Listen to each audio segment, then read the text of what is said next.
Hello guys, तो आज हम पढ़ेंगे फिजिक्स चैप्टर नंबर 3 जिसका नाम है motion in a straight line.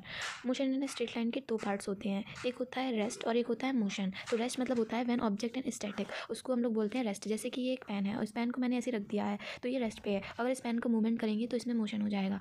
Motion को हम दो नाम से बोल सकते हैं, पहला मूव और दूसरा डिस्प्लेस। तो मोशन के यहाँ की दो पार्ट्स होते हैं, एक डिस्प्लेसमेंट होता है, एक डिस्टेंस होता है, एक डिस्प्लेसमेंट होता है। तो इन दोनों के बारे में हम कुछ पॉइंट्स लिखेंगे। डिस्टेंस के जो पॉइंट होते हैं वो एक्चुअल पाथ पर होता है और डिस्प्लेसमेंट में माना जाए तो shortest between initial point plus final point. और इसका डिस्टेंस का सेकंड पॉइंट है never be negative, it can be negative data represent और नंबर लाइन। और थर्ड जो कि आप सबको पता ही होगा, इसके अलग क्वांटिटी होता है डिस्टेंस और वेक्टर क्वांटिटी होता है डिस्प्लेसमेंट। ऐसा यूनिट ऑफ डिस्टेंस मीटर और डिस्प्लेसमेंट भी मीटर होता है। और स्पीड, यहाँ के स्पीड देखी जाए और यहाँ पर वेलोसिटी देखी जाएगी। डिस्टेंस में स्पीड का मान्य होगा और डिस्प्लेसमेंट में वेलोसिटी का। तो स्पीड का फॉर्मूला करेंगे अपन लोग टोटल डिस्टेंस अपन टोटल टाइम, और वेलोसिटी का फॉर्मूला पढ़ेंगे हम लोग टोटल डिस्टेंस अपन टोटल टाइम। यहाँ तक कि दोनों फॉर्मूले सेम है जहाँ तक कि आप लोग देखेंगे, बस यहाँ स्पीड और यहाँ वेलोसिटी जो कि एक ही बात होती है। तो डिस्प्लेसमेंट में ये फिर से स्केलर क्वांटिटी होगा, ये वेक्टर क्वांटिटी होगा। इन दोनों की यूनिट, ऐसा यूनिट मीटर पर सेकंड और इसकी भी मीटर पर सेकंड सेम ही होगी।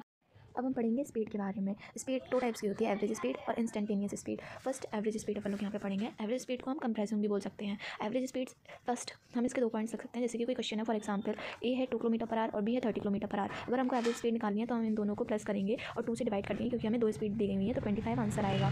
फिर उसके बाद हम देखते हैं instantaneous speed at any instant point. ये कोई भी इंस्टेंट पॉइंट पे हो सकता है और इसको हम लोग डिनोट करेंगे delta sign t limited delta equals to 0, तो d x upon d T.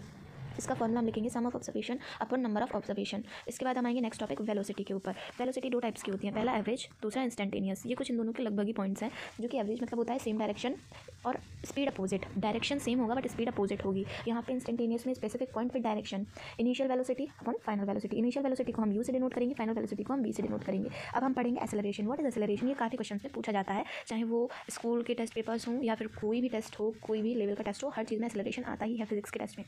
तो एक्सेलरेशन का मतलब होता है change in velocity per unit time is known as acceleration. ये इंपॉर्टेंट है, ये आप लोग जरूर पढ़ेंगे, हर चीज़ में आता है। इसको हम एक्सेलरेशन को डिनोट करेंगे ए से, और acceleration equals to change in velocity upon time. फिर उसके बाद आता है इसका फॉर्मूला। तो यहाँ पर हम देखेंगे 98% केसेस में यू मतलब इनिशियल वेलोसिटी 0 रहेगी और फाइनल वेलोसिटी डिपेंडेंट रहेगी। और 2% केसेस में होता है वी मतलब फाइनल वेलोसिटी 0 रहेगी और इनिशियल वेलोसिटी डिपेंडेंट रहेगी। ब्रेक अप्लाई होता है जब किसी चीज़ पे तो वेलोसिटी डिक्रीज हो जाती है। फॉर एग्जांपल बाइक, अगर बाइक हम चलाते हैं, अगर बाइक में हम ब्रेक लगाते हैं तो उसकी वेलोसिटी जो होती है डिक्रीज हो जाती है। ब्रेक अप्लाई मतलब होता है रिटार्डेशन। ये काफ़ी इंपॉर्टेंट टॉपिक है रिटार्डेशन, ये हम आगे चल के और डीप में पढ़ेंगे। अभी के लिए आप इसको समझ लीजिए नेगेटिव एक्सेलरेशन के टाइप में। यहाँ पे एक्सेलरेशन का फॉर्मूला यूज़ किया है, a equals to v minus u upon t. V मतलब आपको पता है फाइनल वेलोसिटी, यू मतलब होता है इनिशियल वेलोसिटी, तो final minus initial equals to T. T means time. U मतलब होता है इनिशियल वेलोसिटी जो कि डिपेंडेंट रहेगा और फाइनल वेलोसिटी अपनी 0 रहेगी। ऐसा यूनिट हम पढ़ेंगे यहाँ पर। तो m upon speed into speed मतलब mass upon speed into speed, तो इसका आएगा एम अपॉन एस स्क्वायर। अब यहाँ पर हम लेंगे तो एक एग्जाम्पल लेंगे हम, बाइक जो कि हाईवे पे रहेगी और एक बाइक जो कि मार्केट में रहेगी। पहला बाइक जो हाईवे पे रहेगी तो इसका यूनिफॉर्म एक्सेलरेशन कांस्टेंट वेलोसिटी पे होगा, कांस्टेंट मतलब एक ही स्पीड में रहेगा। और बाइक जो हम मार्केट में जाते हैं तो मार्केट में हमारी नॉन यूनिफॉर्म रहता है, नॉन यूनिफॉर्म एक्सेलरेशन रहता है, क्योंकि भीड़ आती है तो हम धीमे कर लेते हैं और नहीं रहता है तो साफ रोड रहता है तो हम तेज़ कर लेते हैं। इसमें velocity change by time to time होता है और इसमें कांस्टेंट रहता है। यहाँ पर हम पढ़ेंगे यूनिफॉर्म स्पीड और non uniform speed. Bike which is on highway is equal distance travel in equal interval of time, or the bike which is in the market it means equal distance travel in equal interval of time.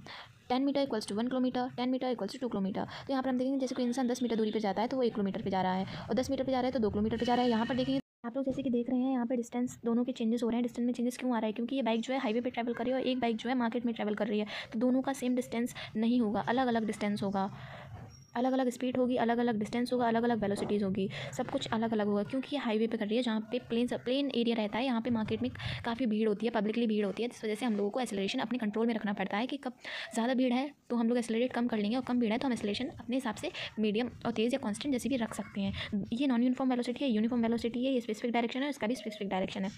तो आज के लिए इतना ही बस। और अगर आप लोग चाहते हैं कि मैं वीडियोस और बनाऊं तो आप लोग प्लीज़ कमेंट में ज़रूर बताएं और चैनल को लाइक करें, शेयर करें, सब्सक्राइब करें। इसके बाद नेक्स्ट पार्ट में ज़रूर डालूंगी अगर आप लोग बताएंगे तो, जिसमें हम लोग ग्राफिकल स्टडीज़ के बारे में पढ़ेंगे जो कि काफ़ी इंपॉर्टेंट चैप्टर है। Thank you guys.